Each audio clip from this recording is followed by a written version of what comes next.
Hey, Mike here. I just wanted to let you know that you can listen to Dark Poutine early and ad-free on Amazon Music, included with Prime. You're about to listen to a historical episode of Dark Poutine. After episode 149, you will find Scott is no longer with the show. In an effort to maintain continuity and offer listeners as many episodes as possible, we are leaving the episodes in which he co-hosted intact. Thank you.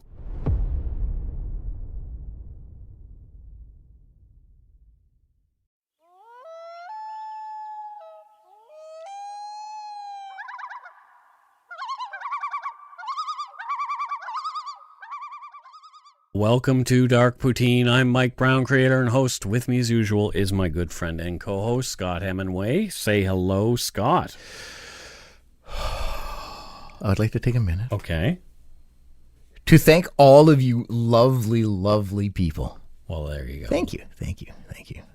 Applause. The views, information, and opinions expressed during the Dark Poutine podcast are solely those of the producer and do not necessarily represent those of CuriousCast, its affiliate Global News, nor their parent company, Chorus Entertainment. Dark Poutine is not for the faint of heart or squeamish. Listener discretion is strongly advised.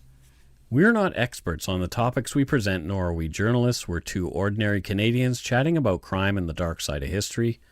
Let's get to it. Put on your toque, grab yourself a double-double and a Nanaimo bar. It's time to scarf down some Dark Poutine.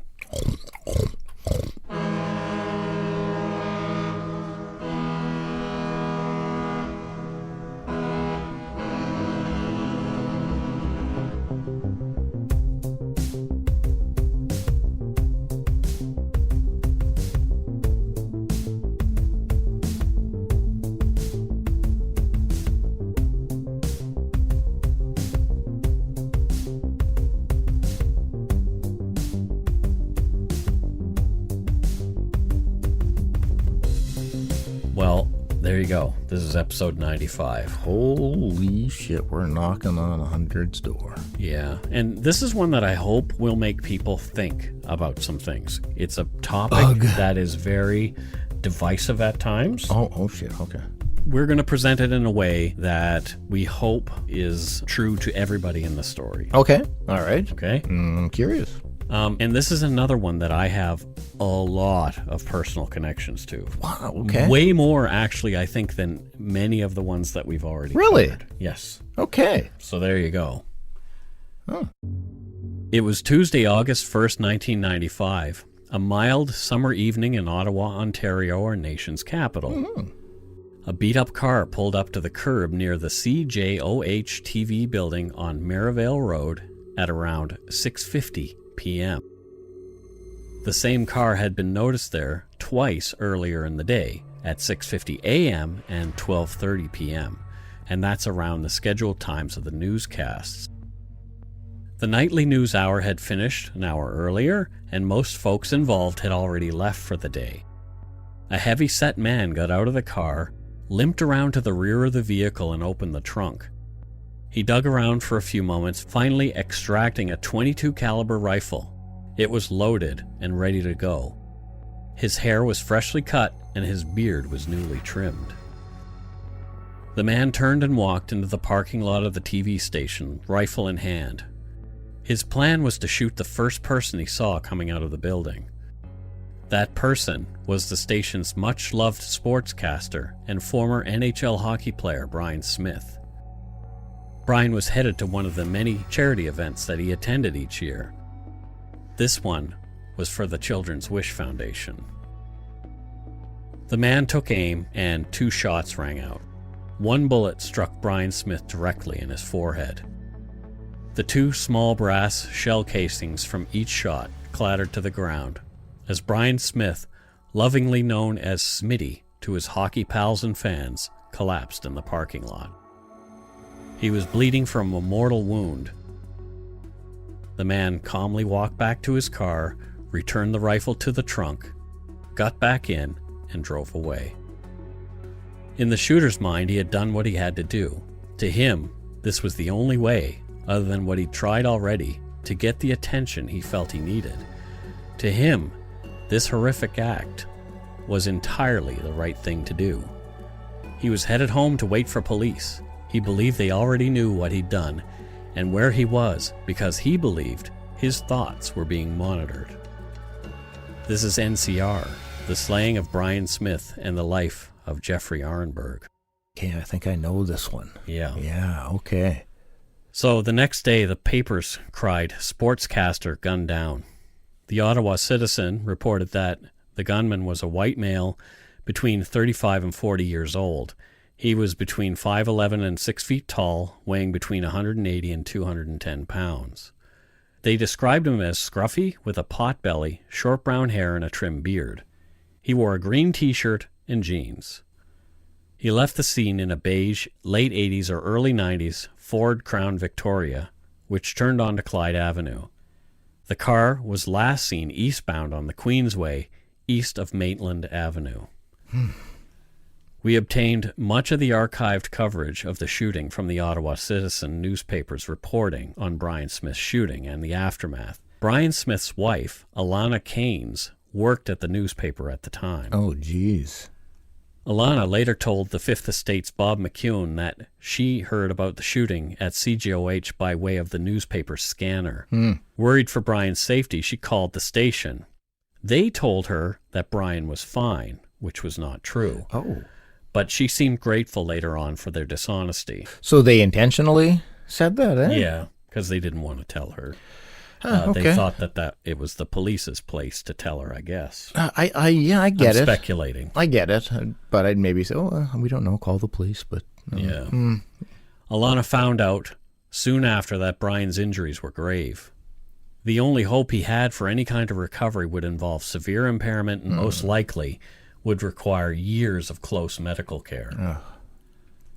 Hope soon led to grief as Brian passed away at 1:40 p.m. on August 2nd, 1995, at the Ottawa Civic Hospital. Brian Smith was 54 years old. Brian Smith was born in Ottawa. He loved his hometown and the people in it.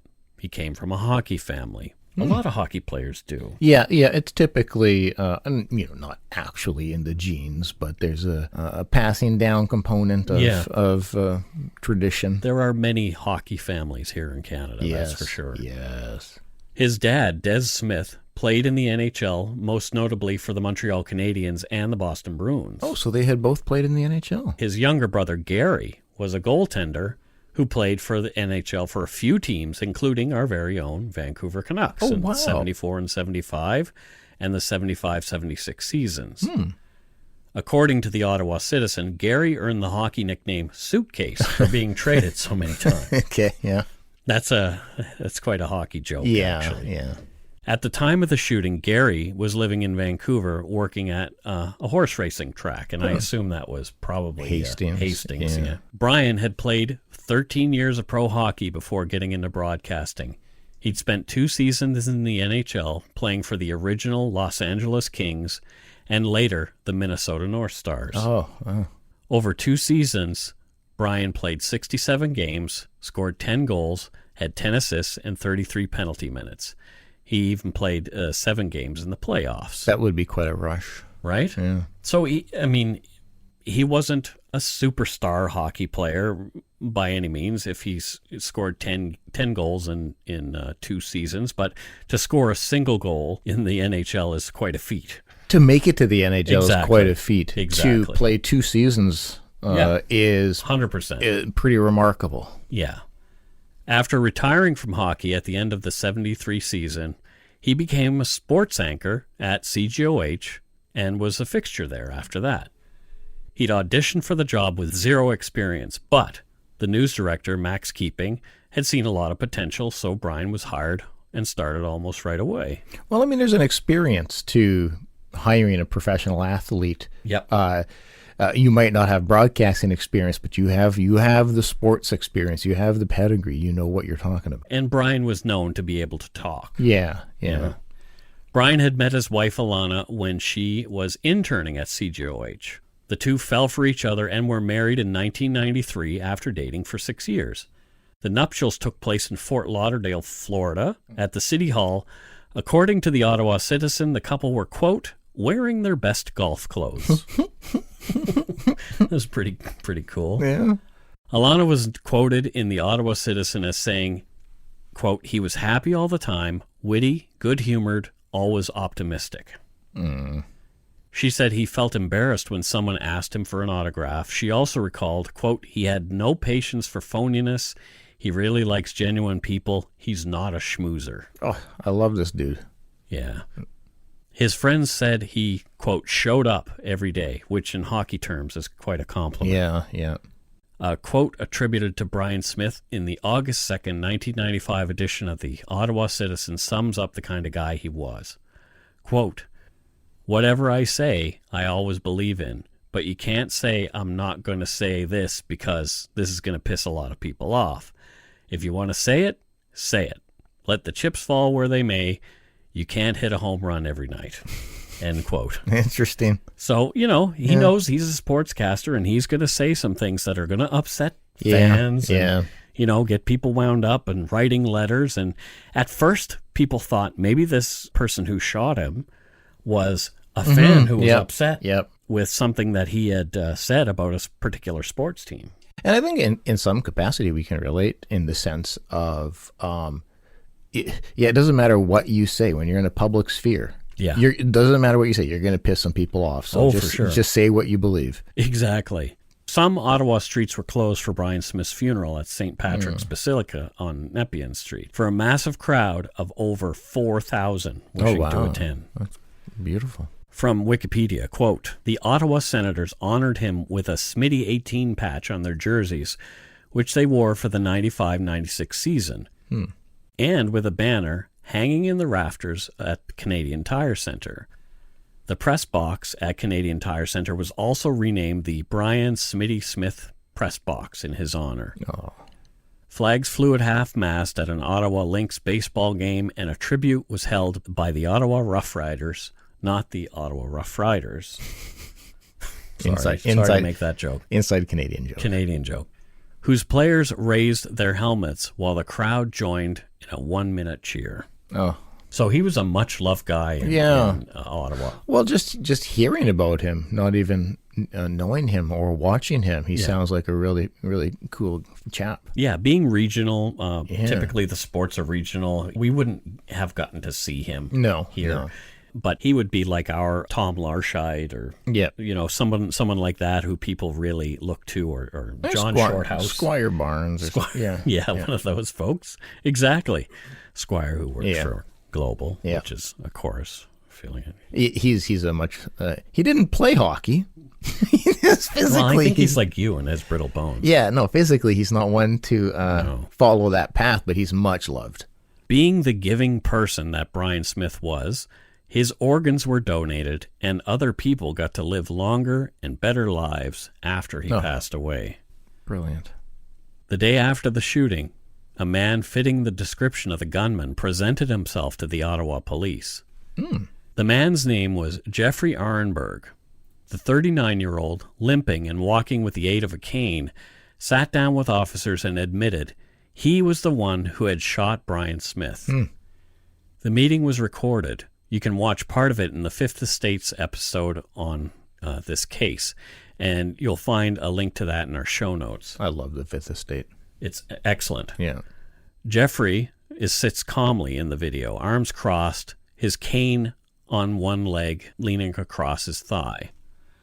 Some of what Arenburg said was not making much sense to the officers. After describing what he'd done, investigators asked him the only question really remaining, in why. Yeah.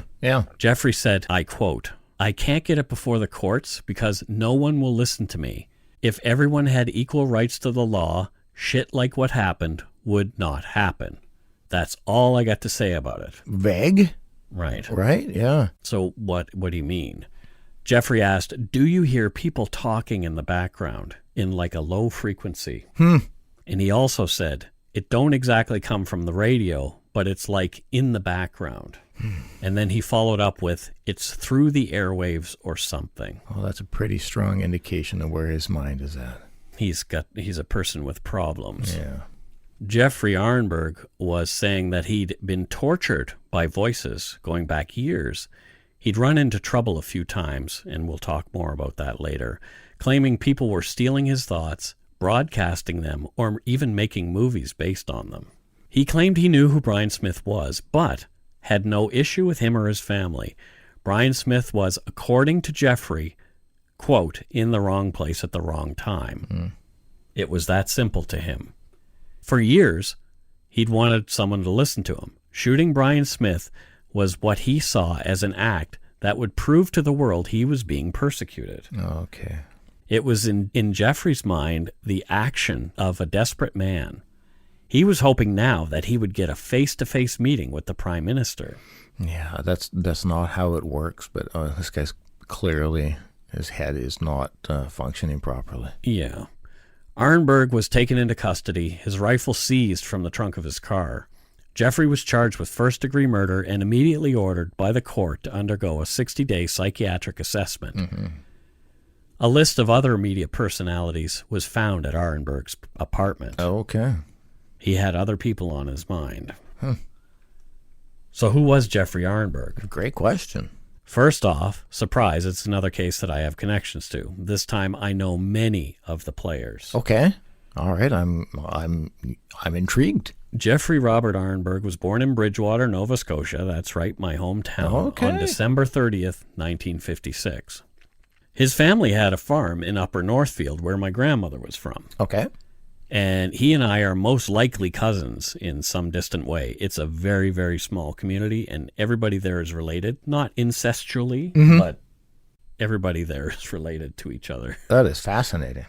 Jeffrey dropped out of school in grade 9 and worked as a scallop fisherman and also at the Michelin tire plant briefly, which is what keeps my hometown running.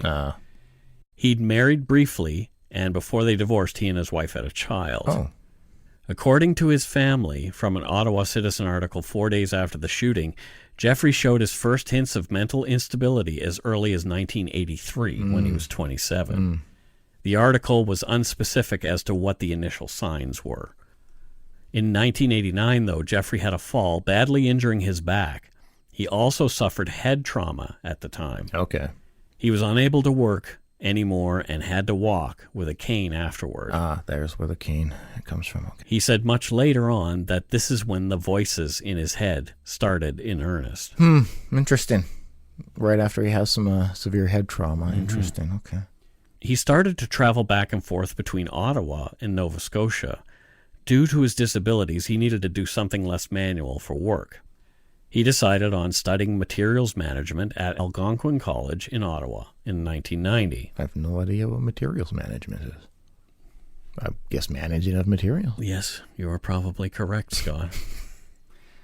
In July of 1990, the voices in Jeffrey Arenburg's head were speaking loudly to him. On a trip home to Bridgewater, Arenburg went to the courthouse on Pleasant Street at the time and caused a ruckus there. Oh, no. He was at the courthouse ranting that his thoughts were being broadcast over the local radio on a drug channel. He was angry with his ex-wife's family as he believed they were in cahoots with MGM selling his thoughts to make movies. He wanted the court to make them stop. He warned that if his thoughts continued to be broadcast and his rights were trodden upon any further, he would burn down his ex-wife's family home or kill someone. He said he'd even contacted then Prime Minister Brian Mulroney for help while in Ottawa. He was adamant that the courts help him. We all know where this goes because we talked about it at the beginning. Yeah. But I can't help but have immense empathy for what he's going through because all of these things that he is hearing in his mind, I'm believing they're real. They're real to him. They are real to him. They are 100% real to him. Living that life with your brain convincing you of these things, it is not fun. No. The police station at the time was on the same block, so the Bridgewater Town Police responded quickly. Jeffrey was taken into custody and driven across the bridge to the South Shore Regional Hospital's psychiatric ward for assessment. Yeah. The same one I would be in 3 months later. Jesus, that recent after? Yeah. Wow. Yeah. And I'm not sure if he and I crossed paths there or not. It may have been. I don't know. I don't really remember that time very well. But the psychiatrist on duty determined that Jeffrey was suffering from paranoid psychosis. Yeah. And after promising to seek outpatient treatment, Jeffrey Arenburg was released as he was demanding to leave, and they couldn't hold him involuntarily. Okay. Yeah. Yeah. If they say, do you still want to hurt anybody or yourself? And he says no, they have to let him Because go. that's the key qualifier for involuntary, if you're deemed a threat to yourself or anybody else. That's right. And so if he was saying, no, I'm not going to hurt anybody, they have to take him at his word. and has a history of not doing that, then yeah. Yep. In May of 1991, Jeffrey Arenburg was back in Ottawa. His problems were escalating. Jeffrey claimed that the CJOH radio staff were broadcasting his thoughts on a low-frequency drug channel. He wanted to hurt people there, so his issues with the illegal broadcasts could finally be brought before the courts. He was taken to the Royal Ottawa Hospital by police, where he was admitted involuntarily. Yeah. Again, Arenburg left the hospital against medical advice because he said he wasn't going to hurt anybody or himself. Yep. In October 1991, Arenburg returned to Nova Scotia, where he went back to the Bridgewater courthouse and broke windows when he was refused an audience with a judge. This time, he was sent to the Nova Scotia Psychiatric Hospital near Dartmouth for a very brief period, but was quickly transferred back to Bridgewater, where he again left after demanding release against medical advice, again saying, okay, I'm all better now, you can just let me go. Yeah. Back and forth between the two provinces he went. He'd been banned from the Parliament buildings by now as he was trying to get in touch with the new PM, Jean Chrétien, repeatedly showing up on the grounds and ranting as he tried to get into the buildings. Back in Bridgewater in 1992, he took his complaints to the manager of the local radio station CKBW. Their studios were above the McKay's Pharmacy in Bridgewater in the plaza at the time. The manager, then, was a very kind man, now passed away, and his name was Robert McLaren, or Bob, to his friends, and my parents were friends of his. Oh, wow, okay. I was interested in radio, and thanks to my dad, Bob took us on a tour of the radio station in 1987. I really wanted to work there, but Bob injected reality into my ideas at the time, suggesting broadcasting school first. Well, that would be the most logical trajectory, At the time. Mike. At the time. I know. So back in 1992, Jeffrey was in an agitated state when he met with Bob McLaren, and McLaren feared that Arenburg was going to hit him with his cane. Yeah, I would imagine he was probably quite agitated. And yeah. Arenburg was claiming CKBW was broadcasting his thoughts, and they too were helping to sell them to MGM. Bob assured Jeffrey this was not true, and as McLaren showed Arenburg the door, Jeffrey turned and punched Bob in the jaw, screaming, "That's for lying to me," as he stormed out. Again, I think it's... So it's escalating. That violence is not okay. It's not acceptable, but I'm trying to just be like this guy, in this guy's head. Like, this is happening. It's real. 100% real. You are lying to him, Mike. You're lying to him that you're not broadcasting his thoughts. And like, so how would we all react if we were in a situation where we're convinced that this is all happening and you're going to want to fight back? Yeah. Jeffrey was charged with assault and had amassed 3 drinking and driving convictions, as well as a conviction of driving while suspended. Jeffrey missed his court date and a bench warrant was issued, but they knew where he was. He was in Ottawa. The crimes were too petty to go through the expensive procedure to drag him back. I get it. And we'll take a bit of a break here. If you're looking for a smoking gun, I can absolutely guarantee you will not find it. In October 2001, a series of letters filled with a deadly powder called anthrax were dropped into the U.S. mail system. What started as an unprecedented case turned into an unsettling mystery. Who sent these deadly letters, and why? From Campside Media and Sony Music Entertainment, I'm Josh Dean, and this is Cover Up Season 4, The Anthrax Threat, available now.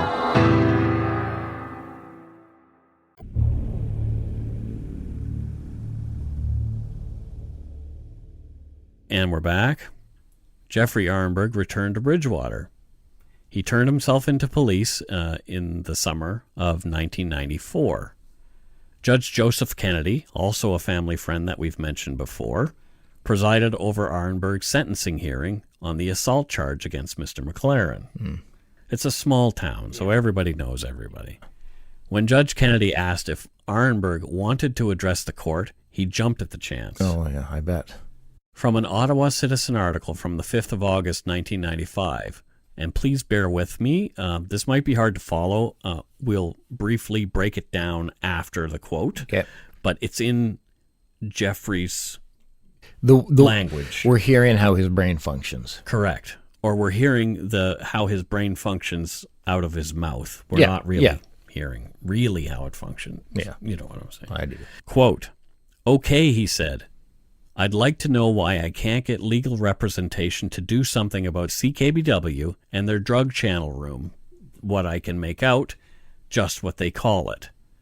Why can't I get the Privacy Act and prove telling the future on me and frigging me up in everyday life?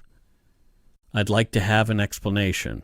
I know I heard your voice over the channel, the same with the prosecutor, so I'd like to have an explanation, you know." He went on to say, "The Queen of England knows who I am in real life, so if that's any consequence to the situation, I might as well tell you now, and I have a number where, like, it can be proven to you in person, so." End quote. Yeah, I just feel sad. Yeah, he's decompensated to the point where he really believes that CKBW and any place where he's living are broadcasting his thoughts in a way that his private thoughts are somehow, over the airwaves, and everybody else knows about it, and he believes this too. And he's as confident in this as we are in our lives. Mm-hmm. It would be like if somebody suddenly telling you, "No, Carol doesn't exist." Yeah. Carol doesn't, that job you used to go, "No, that never happened, Mike." And in your mind, it happened. Yeah. Like I would argue with you. Yeah. It's as, in his mind, it's as convincing as we are living our lives. Some people would probably make fun of somebody who's at that point. Well, I mean, and I'm not to be a jerk, but I can also, is we do have that reaction where either you laugh or you cry. And so sometimes you do make light of it. Yeah. But you just kind of roll your eyes and, that person's crazy, but this person needs help. Yeah, what he needs. If you actually understand mental health, when you're seeing somebody react and communicate and behave like this, if you get it, then you're going to have nothing but sadness and empathy. Right. So, I don't know. I mean, like you said, he thoroughly believes what he's saying. Yeah. And he feels like he's getting no justice. Yeah. At all. Yeah. So he's getting angrier and angrier. Yeah. He's becoming resentful at the situation because nobody is paying attention to him and his concerns. A thing that to him is real. Real. So in the end, in spite of the bizarre rant, Judge Kennedy fined Jeffrey Arenburg $300. He put him on probation and told him to stay away from CKBW. Mm-hmm. This is the point some have looked at, saying that more could have been done for Jeffrey, but could it? Sure, he has clearly decompensated mentally, and he was not claiming he was going to harm anyone or himself at this point, which is what's considered when somebody is involuntarily hospitalized. Yep.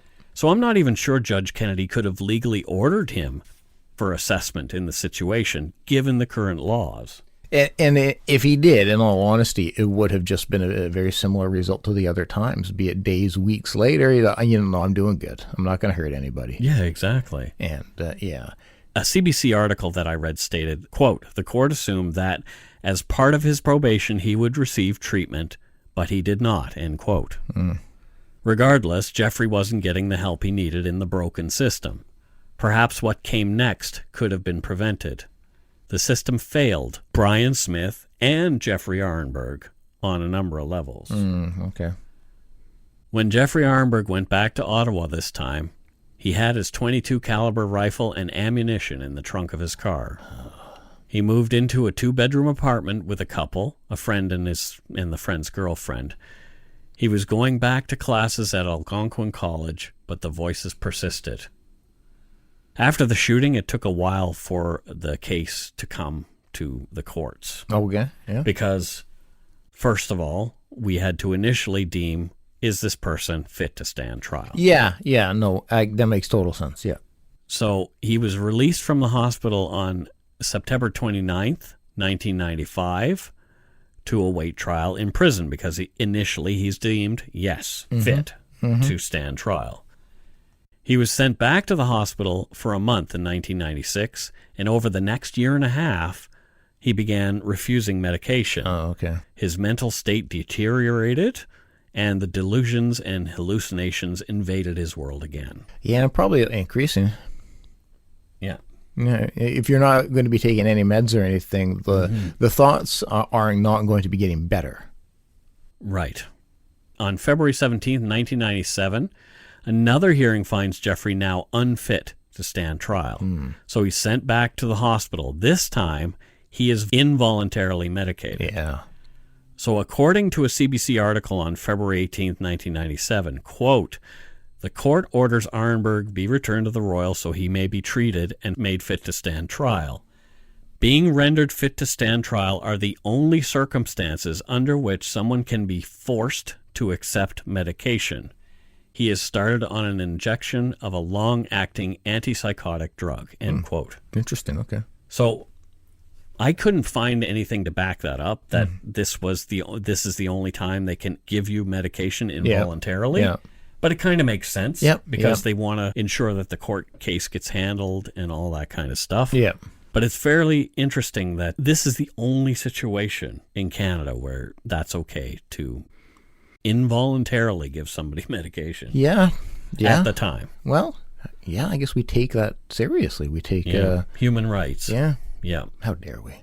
From the same article, in April 21st, 1997, Arenburg no longer is experiencing hallucinations or delusions, and psychiatrists say his schizophrenia is in full remission. Oh, okay. So on April 28th, he is found fit to stand trial. So here we are, we're almost 2 years after Brian Smith's death, and we're just getting to the initial parts of the trial. Maybe my understanding of remission isn't accurate, but I thought remission meant it's gone. No, remission means that you are no longer suffering symptoms. Okay, because and it is not progressing. But I didn't. Okay. So there were 2 juries impaneled. One would determine whether Jeffrey Arenburg was guilty of murder, and the other would determine if he was not criminally responsible. Yeah. So they want one to determine guilt and one to determine responsibility. Yeah, okay. A day later, April 29th, 1997, Jeffrey Robert Arenburg was found not criminally responsible on account of mental disorder, NCR, for first-degree murder. So he had committed the murder. Yep. However, he is not criminally responsible. So what does that mean exactly? And a CBC article answered my 2 main questions really succinctly, so I'm going to quote them. What does NCR mean? A person is not found not criminally responsible just because they are suffering from a mental illness at the time of the commission of the crime. It must also be proven they did not have the capacity to appreciate their actions, know right from wrong at the time of the offense, or if they were not in control of their behavior because of their mental illness. The defense must prove the accused is NCR on the, quote, balance of probabilities, or more likely than not.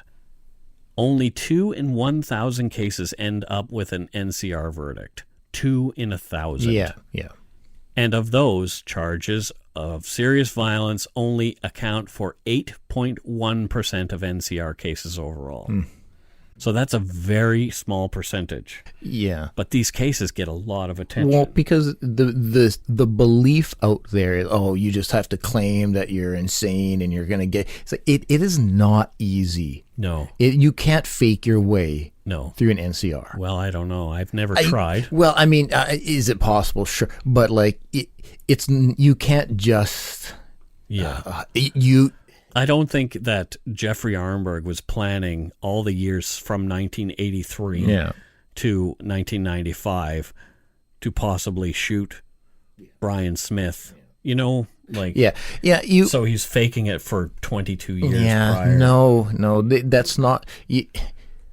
12 years, sorry. Just the stats prove how difficult it is to be found not criminally responsible. So, no, it's not just this open door to be absolved of responsibility by anybody who just feels they were depressed or... Right. And so the article goes on to say what happens after someone is designated NCR. Mm-hmm. It continues, with the new legislation, the goal became rehabilitation. Once someone is found NCR, they are managed by review boards, independent tribunals made up of at least 5 people, including a psychiatrist. Each year, most cases are heard by the board, which can order that the person remain detained in a hospital with varying levels of privileges, released on a conditional discharge, or ordered to be released on an absolute discharge. In conditional discharges, individuals are allowed into the community where they have substantial freedom with relatively light conditions.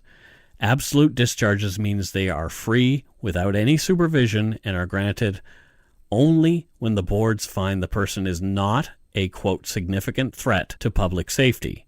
Few cases get an absolute discharge at the first hearing, end quote. This is the way Jeffrey Arenburg would be treated. Okay. He was housed in the Penetanguishene Mental Health Center, a maximum security psychiatric hospital. Mm-hmm. And it was the home to Peter Woodcock, who we've talked about, and some other notorious Canadian serial killers and murderers determined NCR. Mm-hmm. His first 5 years there were uneventful, and with medication and treatment, he started to get better. Okay, which is the intent. In the meantime, Alana Keynes turned the tragedy of Brian Smith's death into fighting for more attention to mental illness and fundraising for that cause. Oh, wow. As well, she started pleas for an inquest into Brian's death, which came about. Mm-hmm. She wanted more oversight for mentally ill patients who are determined NCR. I can understand, yeah. So the results of the inquest were 72 recommendations and changes to the Mental Health Act of Ontario. So in 2000, Bill 68, nicknamed Brian's Law, brought about much-needed changes to Ontario's Mental Health Act, especially in how the system deals with involuntary admission of people to psychiatric hospitals. Oh, good. Okay, yeah.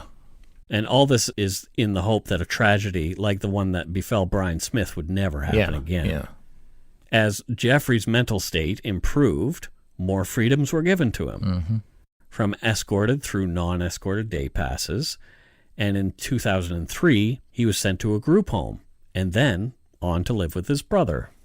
The stipulations were he take his medication and stay within a certain area to report to the hospital once a week, which he did, except for one occasion. Mm-hmm. At one point, he broke with his regulations, going to see his friends outside the area he was supposed to remain in. Okay. He was contrite, saying it was a lapse in judgment, and promised never to do it again. He was not to own a weapon. He was not to drink alcohol or take any other non-medical drugs. Okay. So in May of 2005, Jeffrey was doing well. He was conditionally discharged and lived with his brother and was able to volunteer 2 days a week. Yeah. Jeffrey Arenburg's full release came in November of 2006. His recovery was called, quote, remarkable, and he was no longer suffering any symptoms. Mm-hmm. Things did go sideways again. Yes, they did. From court documents, quote, on November 29, 2007, Jeffrey Arenburg sought entry to the United States from Canada at the Peace Bridge in Buffalo, New York. The defendant did not have valid documentation for entry and was referred to secondary inspection. Customs and Border Protection Officer Jason Hart attempted to conduct a pat-down of the defendant, during which the defendant punched Officer Hart in the face. The defendant was arrested and charged with assaulting a police officer. Yes. End quote. Well, because that's what you did. So Jeffrey was trying to get into the U.S. by bus. Yeah. He tried on 2 previous occasions and was refused because he didn't have the correct papers again. Yep. The officer who was assaulted had recognized Jeffrey from his previous 2 refusals. Okay. Jeffrey chose to represent himself at trial. Oh, God. Oh.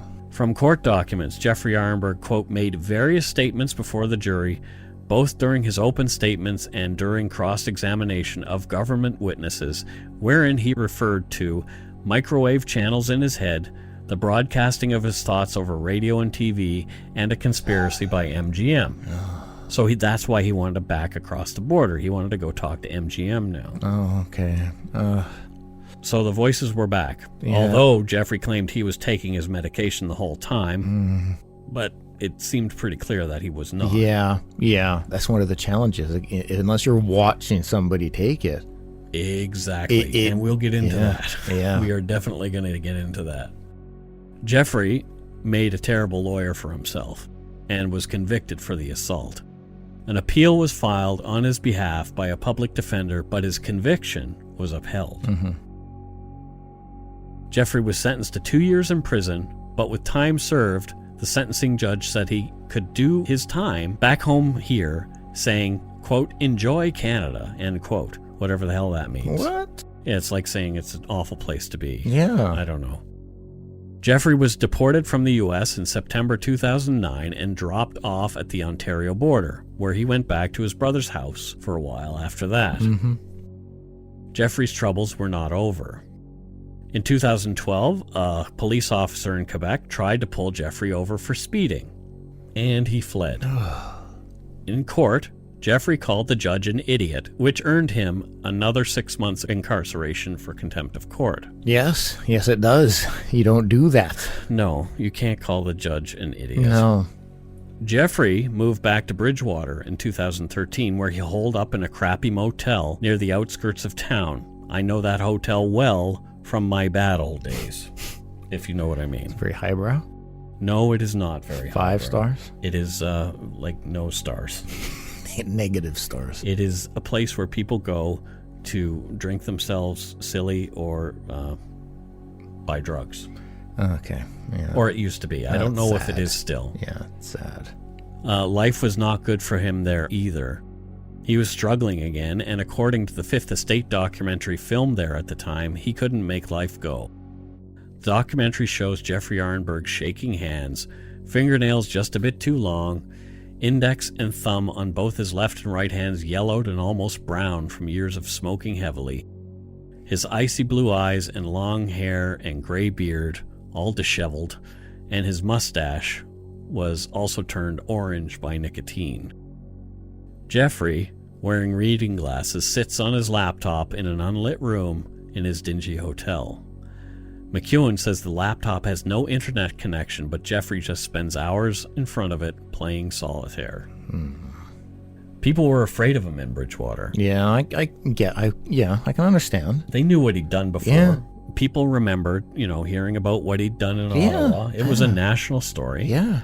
And a lot of people just ignored him. Yeah. Not making eye contact with him. They don't want to deal with that guy. I can totally get and empathize. Very, very small town. Yeah. And it's no kind of life. No. The interview progresses in the Fifth Estate documentary, and you can see Jeffrey is confused at points, and it's revealed he's no longer taking his antipsychotic olanzapine that seemed to have worked for him so well. He claims he no longer hears the voices, but we see those flashes of rage once in a while throughout the interview. Yeah. It was clear that he was still suffering. Yeah, I've seen this episode. Yeah. When he was asked what he would say to Alana Keynes if she were there, he says, quote, "What could I say? I can't change yesterday. It don't matter. If I bawl my eyes out to the end of the world, I can't change what happened yesterday or 18 years ago or 20 years ago. Don't matter what I do." It's not very empathetic. It's not empathetic at all, and it's an odd thing to say. Yeah. So I was trying to understand it from his perspective, but I'm struggling with it. Yeah. Like, does he not feel guilt? Or did he not feel guilt? And how does that even work? Like, does somebody who commits a crime in a psychotic state even relate to the state when they're medicated? Do they even relate to that event? Those are great questions. And we also have to factor in his current state at the time of that interview, because if he's not taking his meds, his mind may be wonky at that point in time, and he may be hearing the voices. Even though he's claiming it's not. Even though he's claiming it's not. So in his mind, again, he may be thinking his acts were justified, but is aware that he can't say that because, so it's really tough to pinpoint. But it's not. It was a difficult episode to watch. It really was. I mean, Brian Smith did not deserve to die. No. He did absolutely zero things to Jeffrey Arenburg. Yeah. Zero. To anybody. He who knows, he may have even waved to the guy coming out of it. You know what I mean? Yeah. And he sounded like a great person. Yeah. So did nothing to Jeffrey Arenburg. But Jeffrey Arenburg, in this psychotic state, took his life. Yeah. Ugh. Yeah, these are very, very difficult cases because typically it's easy for us to only empathize with the victim. Right. So let's get into that in a minute. Yeah. Jeffrey moved back to Ottawa in 2014. He was in and out of shelters before getting his own apartment with the help of his disability payments, but he died alone of a heart attack in 2017, so he's no longer with us. Mm-hmm. And here's where we can talk about those high-profile NCR cases in Canada. Yeah. This is just one of them. We've covered another, Yep. the story of Matthew DeGrood, the person found NCR for murdering 5 young people in Calgary. Yep. And recently, he's just gaining some more freedom. Yep. So he's getting his unescorted passes. Alana Keynes referred to it as the 7-year cycle in the documentary. She called it a 7-year cycle. These guys will just get out after 7 years of being medicated. Interesting, yeah. And then they're free to do what they want. Yeah. With an absolute discharge, in Canada, you have no oversight. Nobody is looking over your shoulder. An average, regular citizen. You are a citizen, and it is up to you to continue with treatment and your medication. Yeah. The same thing goes with Vince Lee. Yeah. He was the one who butchered Tim McLean on a Greyhound bus outside Winnipeg in 2011. Yeah.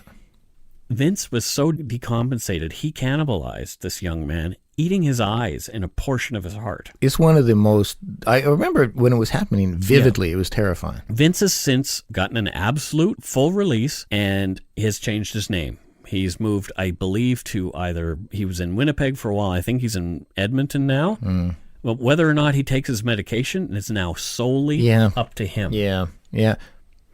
See, this is where I get frustrated and challenged because I empathize with these guys. They have zero criminal record. I know, but you don't cure mental illness, you treat mental illness. That's correct, yes. And so, as I've always stated about when I was going through my terrible period, the problem we have is the tool we need to fix ourselves is our brain. It's broken. But our brain is the tool that's not working. That's right.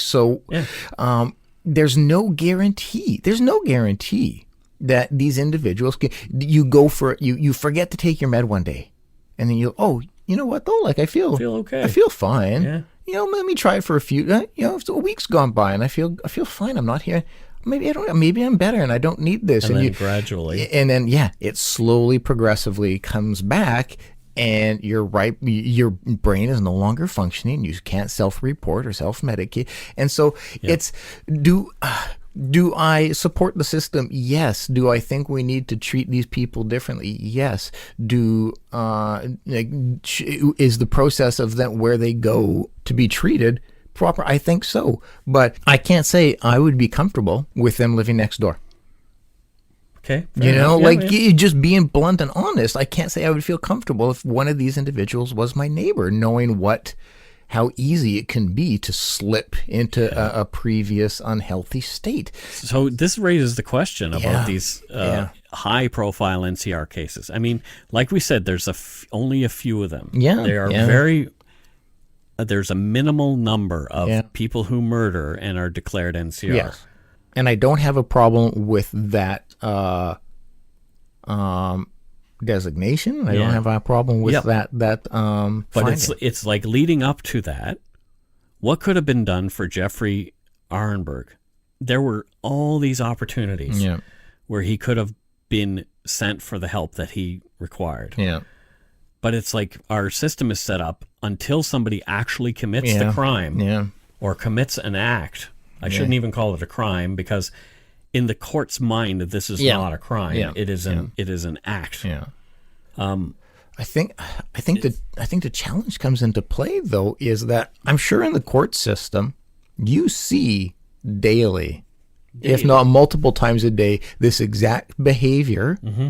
And these individuals do not go on to commit crimes. And so then if we're to start instituting, well, you seem to be not well. Exactly. Are we now just forcibly, involuntarily incarcerate? Like Minority Report. Exactly. Are you just, and so, I'm not trying to pick a side here. I'm not trying to say you can't or you should. I'm just trying to it's something we need to think about. Yeah. I'm just trying to provide clarity on how difficult of the predicament it really is on all sides. As a judge, you don't want to be incarcerating.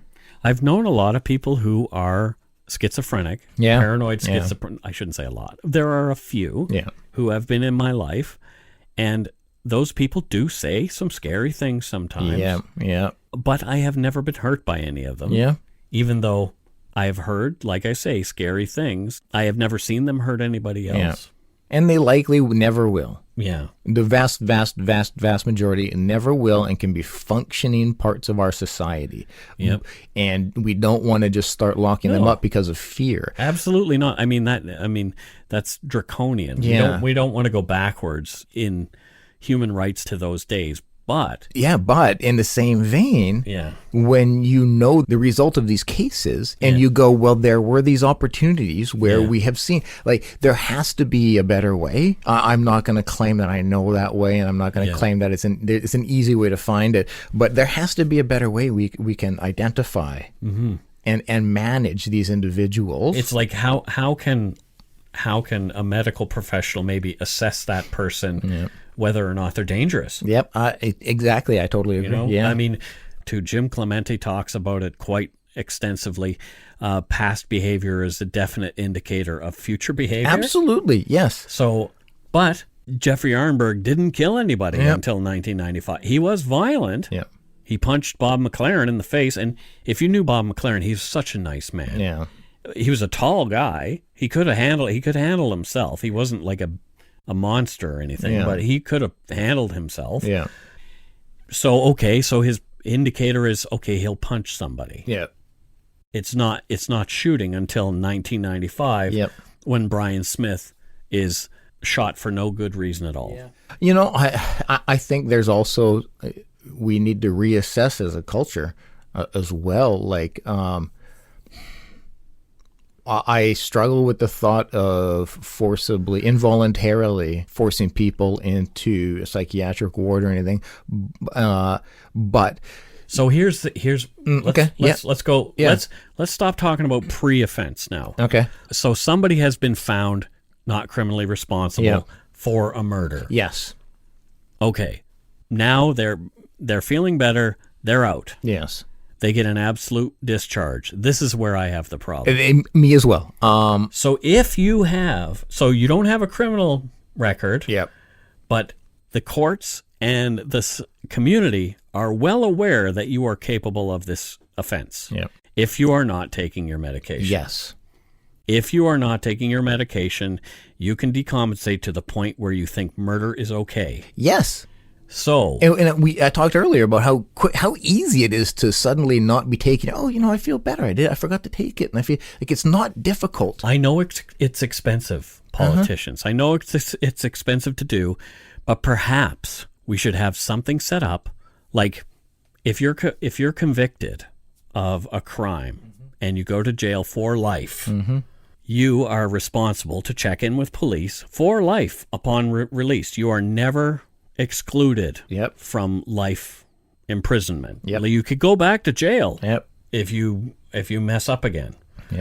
Even though you've been granted your full parole, you could go back to jail because you have been convicted of a crime and sentenced to life in prison.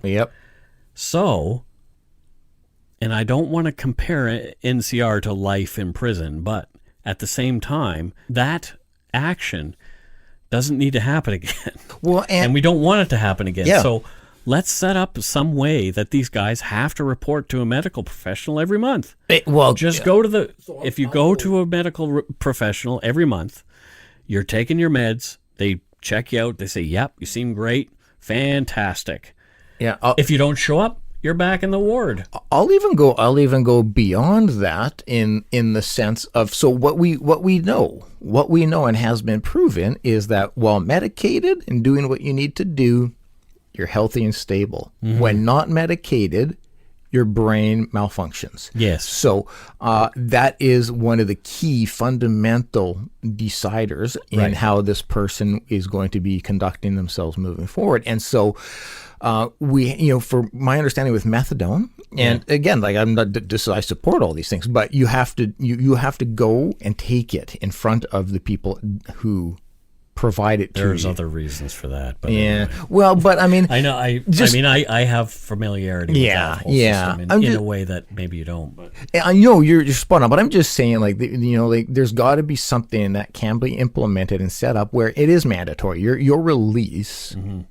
You being able to methadone is voluntary. That's number one. Well, that's a voluntary. But I mean, just like in the setup of it, where you remove the voluntary component. I don't, and I'm open to the discussion, but I don't have a problem with if a life has been taken by somebody, even if not criminally responsible, nonetheless, a life has been taken, and part of the consequence of that is that if what is going to keep you walking a straight line is medication, we have something in place where you're forced to have to take that medication. Well, it's like the Charter of Rights is set up now regarding this situation, that the rights of the one outweigh the rights of the many. Yeah. We have a lot of people have been crying out lately. I see all the posts in other groups and some in ours about Matthew DeGrood. Yeah. And he's getting his release, and people are angry. And they're not angry because they hate him. They're angry because they are afraid of him. Yeah, and I can understand. And I get it. They fear him. Yeah. And I don't think that they're wrong in a way. Yeah, I agree. And I'm not saying anything against Matthew DeGrood because he seems very contrite about what he does. He does. He comes from a family that is definitely supportive. There for him and supportive. So he has a good system in place.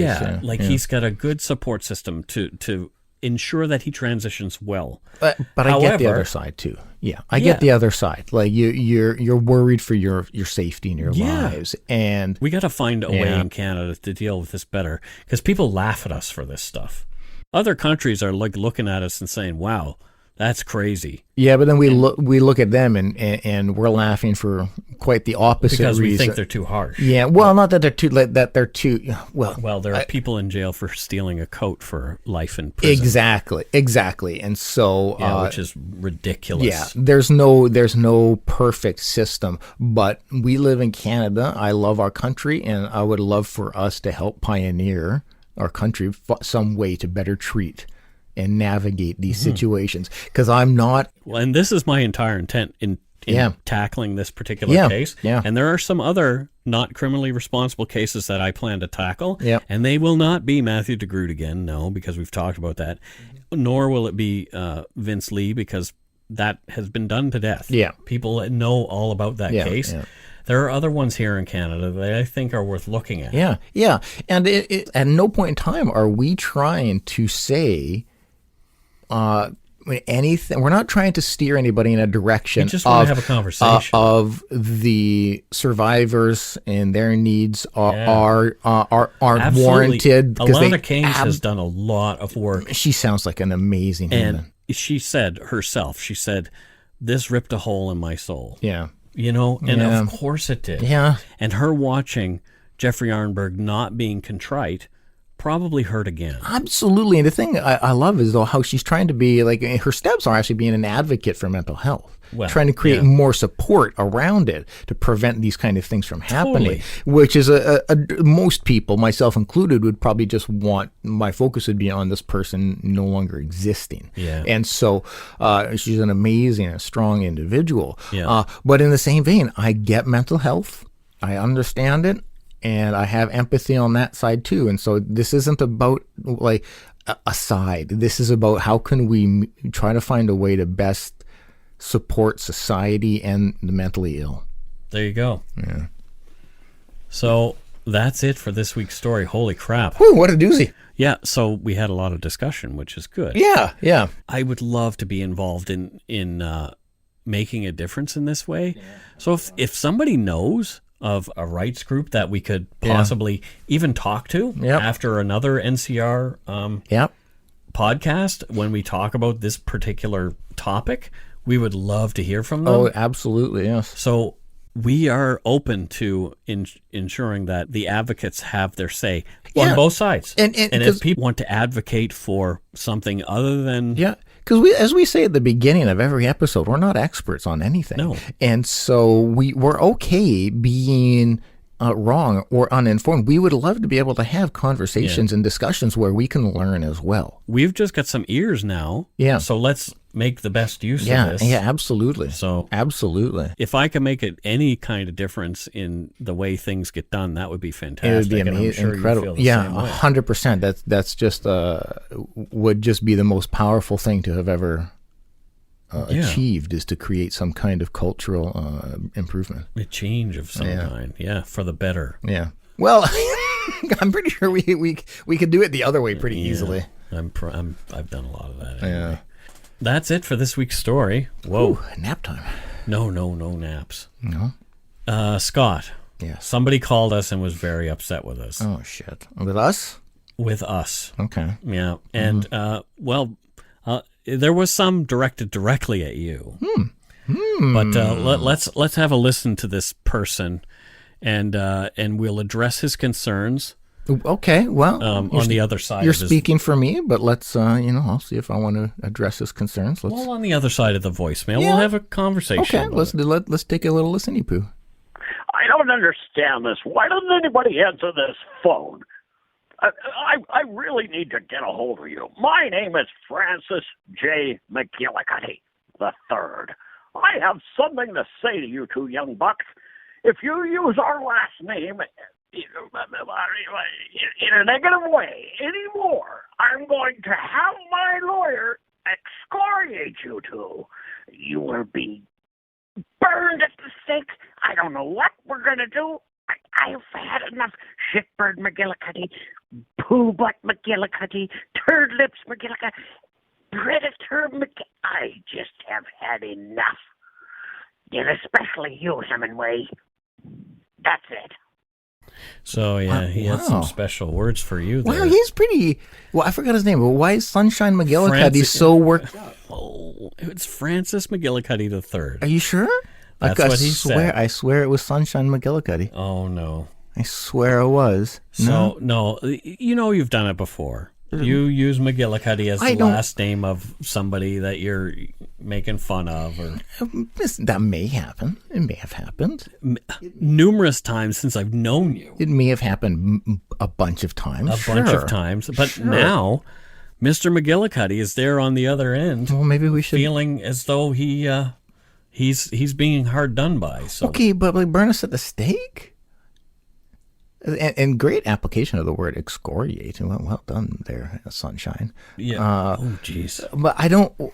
I'm not endorsing any of this conversation that Scott is having. There's a lot of anger in McGillicuddy's... Well, he's probably takes some pride in his family name, and the McGillicuddy's, I'm not sure... Do you know their lineage?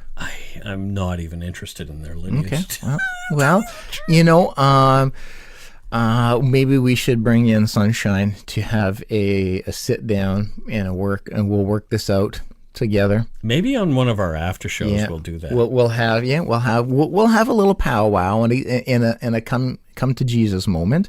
And I'm not going to give, but maybe I can explain to Sunshine why I feel so passionate about keeping... Okay, so you're telling Sunshine, or Francis, sorry, to go shit in his hat at this point.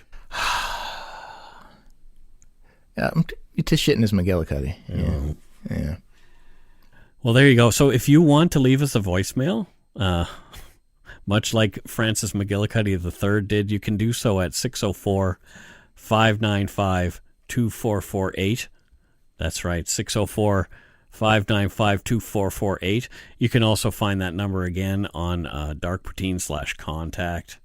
But I'm a little concerned. Hopefully, if you're creative or if you have some comments or something like that, we would love to hear from you. And Mr. McGillicuddy, we'll have some more conversation with you later. Well, clearly something needs to be sorted out. Yeah, we need to sort this out in a big way. Yeah, Buttercup.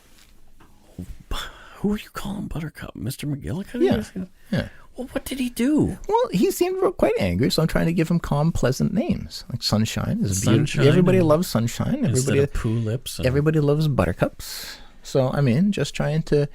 Oh, my God. Just trying to make him feel better. We're getting in so much trouble.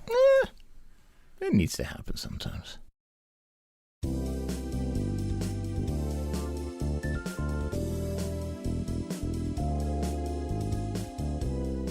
And before we go, guess what time it is? 7 p.m.? Well, it's in that range. Okay, all right. Is it? No, I don't No, know. it's 5. It's only 5 o'clock. Phew! I was going to say, have we been doing this for that long? Because I know you came over at like 3. Yeah, well, we had 4 hours of technical difficulties. Oh, boy. Well, anyway, so what we're going to do... What are we going to do? Patreon shout-outs. It's time to thank our patrons. That's for this right. week. First up, we have Jillian Major, and she is from Guelph, Ontario, where my father went to veterinary school. I don't know why I've always loved the name Guelph. Guelph is a weird name. I picture it like nymphs and stuff. Yeah, I don't know. It does sound very English. Yeah, it does. It does. Jillian, are you a nymph or fairy or, I don't know, a brownie? Because that's another type of fairy. What? Yeah. I've never heard of a brownie. That live in Guelph. Guelph. I want a brownie. I know. Not a special one, though. Kim Neubauer. She is from Germering in Germany. Oh. Yeah. Oh, wow. Germany represent. There you go. Thank you, Kim. Muchos gracias. Or as the Germans say, Wiener Schnitzel. okay, and danke. And Danke. That's what I meant. Yeah. Not Wiener Schnitzel. Krista Hanley, and she's from Somerville, South Carolina. South Carolina. I'd really like to go to South Carolina. I'd like to go to any Carolina, but South Carolina in particular because there's... It's southern. Yeah, I really want to experience some of that southern hospitality, more so than we did in New Orleans. We did get some good hospitality. Hey, baby. Hey, baby. Yeah, that was funny. That waitress was really That funny. was like one of the highlights and that was of the the whole very thing. end. Yeah, right at the airport hotel. Hey, babies, can I get you something to eat? What do you want there, sweetie pie? You need some more coffee, baby? Everything was baby. It was so great. So, okay, then what we'll do, we'll come to Somerville, and hopefully Christina Hanley will call us baby. Hey, baby. Hey, baby. Oh, hey, babies. Can I get you a table? Sure. Oh, boy. Please get us a table. Caroline Newart, and she's from Austin, Texas. Another place I want to go. Yes. I have family in Austin, I do not. and they want me to come there for South by Southwest. Oh, God. That would be so great. I'm invited. It's like a standing invitation. Oh, I've always wanted to go to that. Yeah, well, maybe we should do it one year. I don't think so. Let's apply and see if they want some Canadian true crime podcast there, because sometimes that might happen. You know what? That's brilliant. Could happen. Yeah. And next up is Crystal Posh from, looks like Cold Lake, Alberta. Oh, yeah, I think I've heard of Cold Lake, Alberta. Yeah. Yeah, we're both kind of from watery location. Clearwater, BC, Cold Lake, Alberta. Bridgewater. Whoa, there's an aqua theme to this. Yes. Wow. Yeah, look at me. I am a maritimer, of course. Yeah. Been on boats and all that kind of... I don't know about Cold Lake, though. Why? It sounds like Cold? a cold lake. Well, yeah. No, I Probably mean, get a pretty bad case of shrinky-dink in Cold Lake. Inverted dink. Inverted dink. It went to hide. Where'd it go? It's inside. I have an innie. Well, that's what she said. Oh. Sydney Martins from Abbotsford, BC. Hey. We appreciate it. We Sydney. really Thank do. you very We much. really do. Next up is Chantel. That's it. Yeah, Kretjachuk. The singer. Yes. Oh, wow. Yeah, Krevjachuk. Kretchian. No, she's John Chrétien related in some way? Chantel You're just making shit up. I don't know how to pronounce that name. Kraviachuk. That's it. Yes, that's her. That's her. Yeah. She's now a carpenter. I was going to say woodsmith, but it's Like not. with Karen Carpenter? No, Mike, that's just silly. No, she's Karen Carpenter died. she builds homes. Oh, Yeah, single-handedly, no help. builds homes. Yeah, but she does it that old style where you don't use nails or anything. Everything is just like shivs and whatnot. Oh, wow. Yeah, it's a real trade. It's a real art. She even makes her own nails. She does. No, she doesn't. I just said she doesn't use nails. Oh, it's like, I gotcha. Yeah, that old school way of doing Like it. the pegs. Yeah, Oh, yeah, pegs. interesting. Yeah, no, it's really quite. It's it's quite a transition going from a famous musician singer to. But hey, she's always been an artist. Well, thanks, Chantel. Yep, thanks, Chantel. Christina Baldwin, and she's from Overland Park in Kansas. Oh wow. Yeah, Overland Park. I prefer Underland Park, Oh, okay, I gotcha. but yeah, Overland is still great as well. Well, I like to go over. Because if you go under, I'm a tunneler. I'm a okay. tunneler. There you go. Yeah, I'm a tunneler. So Fair enough. yeah. Fair enough. I'm a Underland. I like the pole vault. You clearly do. Pole vaulting over. Well, they don't make the tunnels big enough for fat people to get through. And you've got more of a pole vaulter physique. No, I do not. Oh, well. So, thank you. Thank you, Christina. Thank Thank you. you. Thank you. Much appreciated. Totally. Another Christina. Whoa. Like 2 in a row. There's 3 Christinas this time so far. Jeez. And this is Christina Brennan, and she's from Austin, We Texas. got another Austin, Texas? There's actually 2 from Austin, Texas? Maybe they're friends. They could be. Maybe they're friends and they're like, yo, we should Patreon. Carolyn and Christina, do you guys know each other? Maybe? I don't hope so. know. Because if you don't, maybe you reach out. Yeah, exactly. You clearly both like Canadian true crime. You can have your own meetup. Yeah. Your own Dark Poutine meetup. Yeah. And Send us photos. Tell South by Southwest that we want to come. Yeah, do that, dude, because we'll be there. So Thanks. thank you, Christina. Thanks, Christina. And next up, we have from Moose Jaw, Saskatchewan, Elaine Gill. Yeah, didn't John Hamm just buy you? Oh, Moose Jaw. He Yeah, bought Moose Jaw. Jaw? Yeah. Oh, wow. Haven't you seen that commercial? You asked me that last week, and I have still not seen it. It's a good But it's commercial. kind of like on purpose I haven't seen It's it. a good commercial. I don't watch TV. Your American is showing, he says. Oh, that's terrible. Yeah. I don't think I've been to Moose Jaw. I may have driven through it. I don't remember. It was a while ago. I drove through Saskatchewan on my way back from Nova Scotia, but I don't remember going directly through Moose Jaw. I feel like I have, but I don't, because I drove through, coming and going through Saskatchewan. But I do love some of the names of the places in the prairies. Yeah. Moose Jaw. Yeah. They're great names. Yeah. Thank you, Elaine. Thank you very much. Next up, we have Winter Kernow. What a beautiful name. And she is from Campbell River, the place that we've been talking about. We've been talking about in our Yes. previous 2 episodes, Yes. which is kind of interesting. Very interesting. And thank you. That is a beautiful name. Winter Kernow. Winter. That's Yeah. great. That's great. Sad we didn't see you at the meetup this weekend, but such is life. Well, I didn't see anybody there. No, we didn't see you there either, Yeah. Scott. Semantics. Semantics. Potato. Potato, potato, tomato, tomato. Yeah. So thank you, Winter. Yes, it is a very nice you. name. It does flow. It Winter really Kernow. does. It really does. Yeah. Cassandra Fair, and she's from Richmond, Texas. Well, there's another really Cassandra Fair. Cassandra Fair. Sounds like Have you been to Cassandra Fair? it sounds like it would have been like a warped tour kind of like yeah Cassandra Fair's in town. Well, Cassandra, the last name Fair is actually I saw that a lot in around my hometown in Nova Scotia. Oh, really? Arenburg Okay. County, yeah. All right. So maybe she's some sort of relative of ours, too. I don't Yep. know. Yeah. Oh, well, Could be. could be. Welcome to the family. Thanks, Cassandra. Thanks, Cassandra. Next up, we have Lisa Walker. Yeah. And Lisa, I'm not really entirely sure about. Oh, she's a runner. Yeah, but there's got to be a goal. So we've had tree climber. Yeah. But so what is the goal of the running? So Lisa Walker is a runner, and but Terrible. no. So Lisa Walker is a runner. Yeah, she's a runner career. She's a courier by trade. What is she currying? Runners. So Lisa Walker is a runner who couriers runners. Yeah, it's clear as day. Makes perfect sense. Like the shoes? Yeah.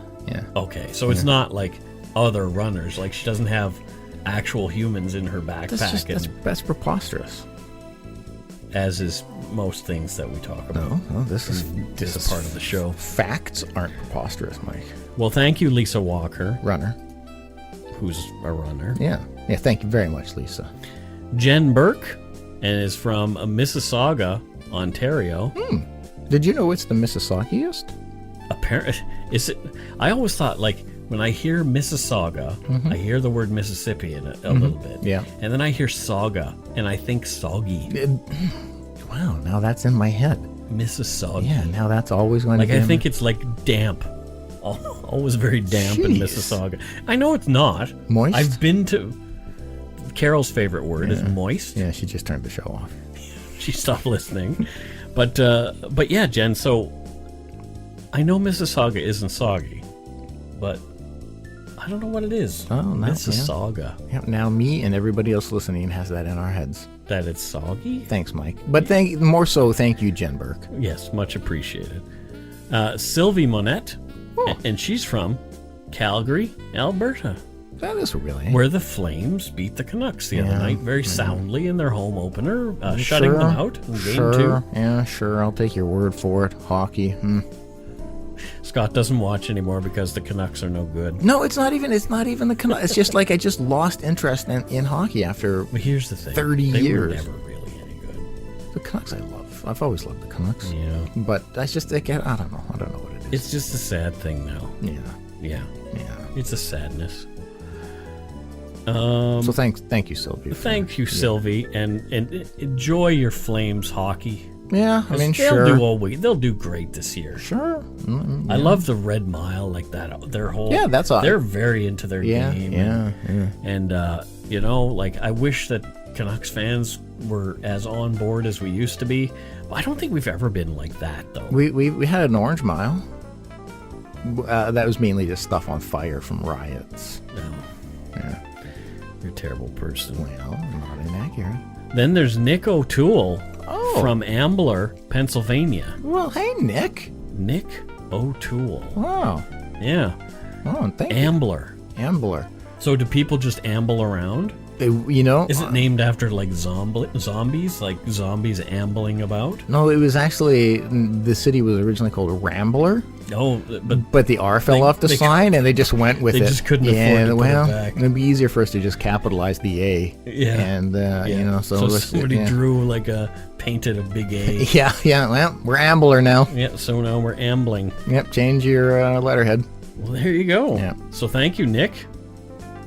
And last but not, no, it's not last. Next up, we have Felicity Waymer. Hey, Felicity. And she's from Stettler, Alberta. So we have talked about Stettler with the Cook murders. Oh, yes. Yeah. Yes, we've had a couple of Albertas today. Yeah. So thank you, Alberta. Where are you, British Columbia? Oh, there's one. The Abbotsford. Abby. We had Sydney Martins from Abbotsford. That's right. But British Columbians don't like us. It's okay. Spread the wealth. Well, let's hope that's not true because we'll be doing a live show. Yeah, we're hoping some Albertans come for the live show. That would be great. That would be pretty neat. Yeah. I would love to see people there who have traveled for the show. Yep. And just so you know, after the show, we will stick around and you can meet us. Yep. We'll shake all your hands and kiss your babies. We'll shake your babies and kiss your hands. Yeah.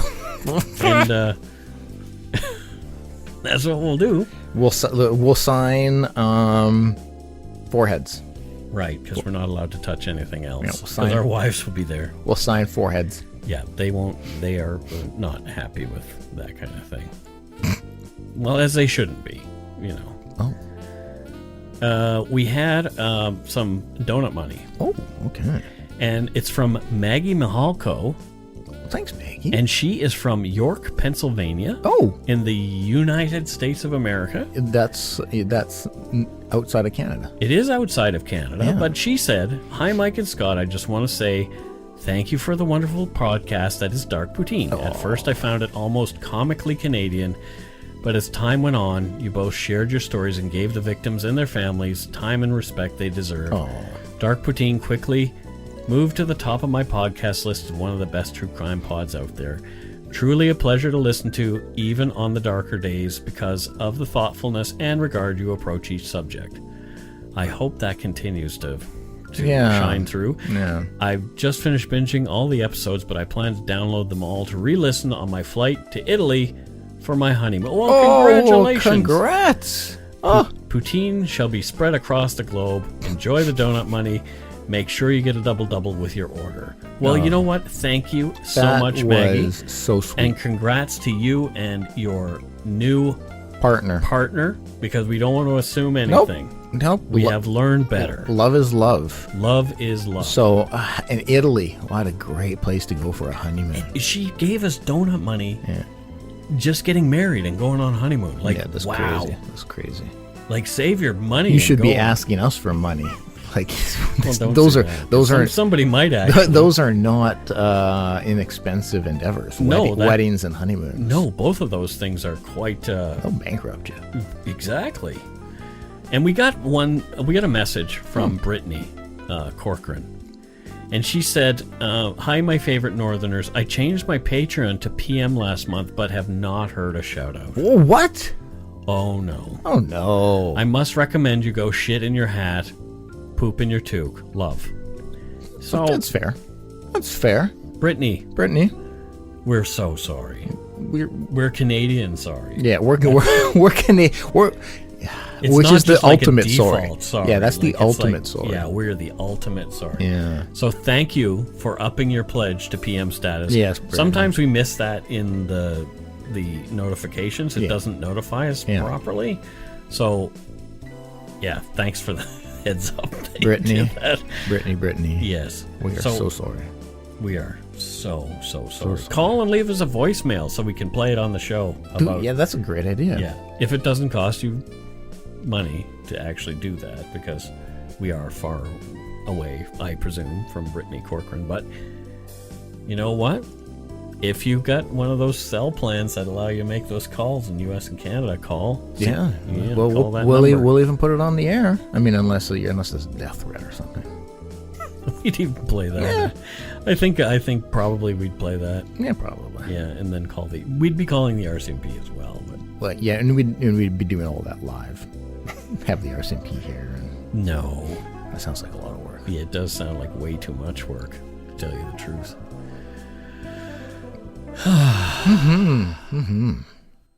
Thanks so much to our patrons, past and present, for your pledges. We really appreciate your support of the show.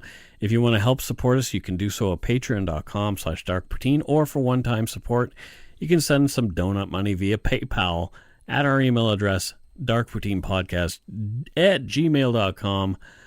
If you don't already, it mean a lot to us if you've subscribed to the show. You can easily find us on iTunes, Podcast, Google Play, Stitcher, TuneIn, Spotify, or wherever you get your on-demand audio. Check out our website, darkpoutine.com, for show notes and other cool stuff. Please give us a like on Facebook, Twitter, and Instagram. Just search for Dark Poutine. Most importantly, tell your friends about us. Word of mouth is a powerful thing. Come to the damn live show on November 9th. If you can, at the Rio Theater in Vancouver. We really want to see you there. We'd so appreciate it. We would so appreciate it, and I am going to be mortified if I look out and just see our wives are the only ones sitting there, and maybe our friend Wes. Because even our wives probably wouldn't stick around. It's like Flight of the Conchords and their one fan. Exactly. And then she doesn't even come sometimes. Exactly. She's sick. Yeah. No, it's going to be good. It's going to be good. I know it. It's going to be great. So that's it. Don't forget to be a good egg and not a bad apple. Bye-bye, everybody. Guten Tag. Oh, no. Guten Abend. Guten flirten. Guten Schnitzel. Yeah, guten Schnitzel. Bye. Schnitzel.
I said to my parents, don't trust her. They wouldn't listen. Every family has a secret. Joy Delaney, mother of 4, has gone missing. From the author of Big Little Lies comes a chilling new mystery to W. You are an emotional chaos sinkhole, Amy, and I'm sick of it! Starring Annette Bening. Nobody can break your heart like your own children. And Sam Neill. She will come back. Here we go. Strap in. Apples Never Fall.